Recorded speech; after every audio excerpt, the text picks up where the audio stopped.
და ამ წუთებში ერთიანი ნაციონალური მოძრაობის წარმომადგენლები ახალციხეში ბრიფინგს მართავენ, რომელსაც ჩვენ პირდაპირ ეთერში გთავაზობთ.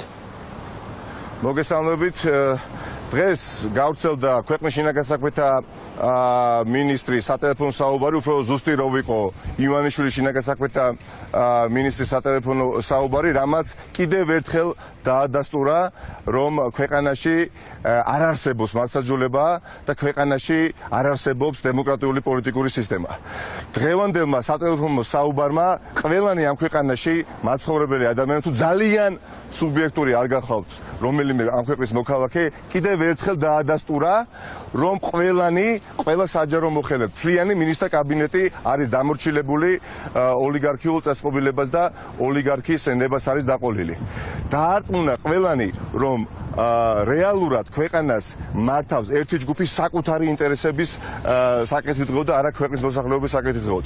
დაადასტურა კიდევ ერთხელ, რომ ქვეყნის მესამე პრეზიდენტი ბატონი სააკაშვილი იდევნება მხოლოდ და მხოლოდ პოლიტიკური მოტივაციით და არანაირი სამართლებრივი მოტივი არ აქვს მის დევნას. კიდევ ერთხელ დაადასტურა, რომ ქვეყნის მესამე პრეზიდენტის მიმართ აღძრული ყველა სისხლის სამართლის საქმე არის თავიდან ბოლომდე ფიქცია და ბლეფი.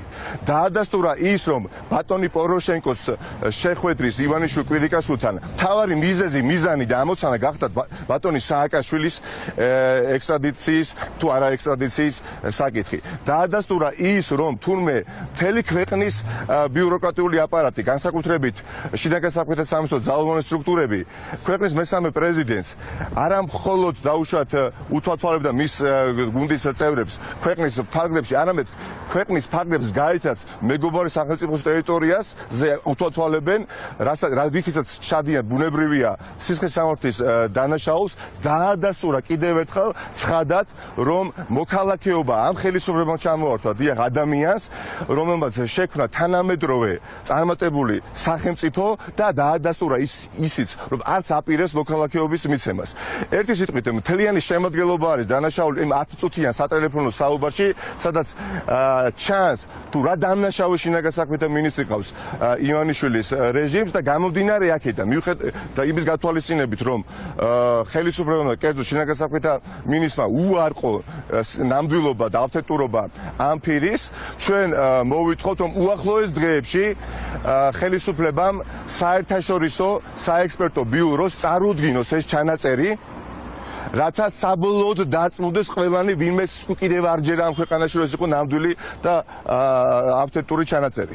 იმ შემთხვევაში, თუ ხელისუფლება ამ ნაბიჯს არ გადადგამს, ბუნებრივია არავის ეჭვი აღარ შეეპარება, არც ქვეყნის შიგნით, არც საერთაშორისო საზოგადოების დონეზე, რომ ეს იყო დიახაც ავთენტური ჩანაწერი. და იმ შემთხვევაში, თუ ისინი ამას არ გააკეთებენ, ნაციონალური მოძრაობა თავად წარადგენს ამ ჩანაწერს საერთაშორისო საექსპერტო ბიუროში და მთელი ქვეყანა.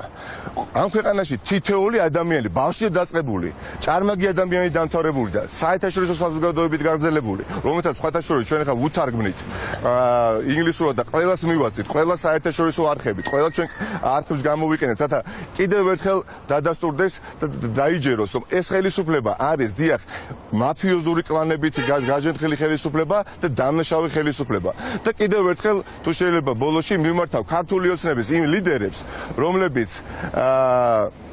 სხვადასხვა ჩანაწერების და ეპისტოლარულ ჟანრში, როდესაც ვრცელდებოდა ვიკილიკსზე სრულიად ზღაპრული რაღაცა შეთხზული სტატიები გამოდიოდნენ და გვადანაშაულებდნენ ჩვენ და სისხლის სამართლის საქმეს გრძავდნენ ჩვენ წინააღმდეგ.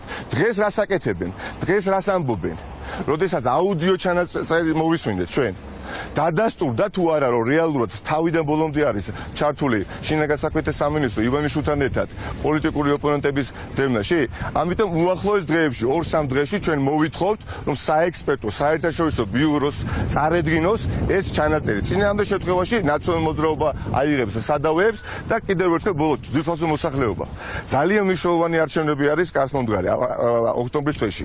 დიახ, მნიშვნელოვანია საკანალიზაციო სისტემის მოწესრიგება და ავარიულ სახლებზე, მაგალითად ავარიულ კედლების არმირება, მაგრამ ეს არის ერთ-ერთი პრობლემა. თავარი პრობლემა არის ის, რომ ეს მოძალადი ხელისუფლება უნდა მოიშოროთ, ამიტომ ყველანი გამოვიდეთ უნდა არჩევნებზე. ეხლა ჩვენ ვართ სამსაჯაუახეთში, ახალციხეში და არ შემხვედრია ასეთი ადამიანი, ვინც არის ყვაყოფილი ამ ხელისუფლების. ყველანი არჩევნებზე, როგორც რეფერენდუმზე, ის უნდა გამოცხადდეთ და უარი უთხრათ ამ მოძალადი ხელისუფლებას.